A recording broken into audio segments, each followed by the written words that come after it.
Java through the ages, a comprehensive history. Welcome to our journey through the history of Java. Java was created in the early 1990s by James Gosling and his team at Sun Microsystems. Originally developed for small-scale devices, Java gained popularity due to its portability and ease of use. Java's success led to the development of the Java Enterprise Edition, launched in 1999.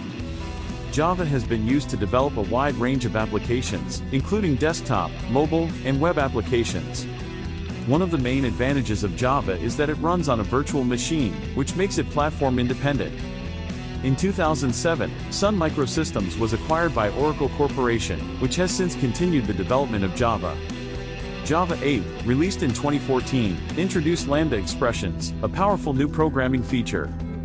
Java has remained a popular programming language, with millions of developers worldwide using it for a variety of applications. And that's the history of Java.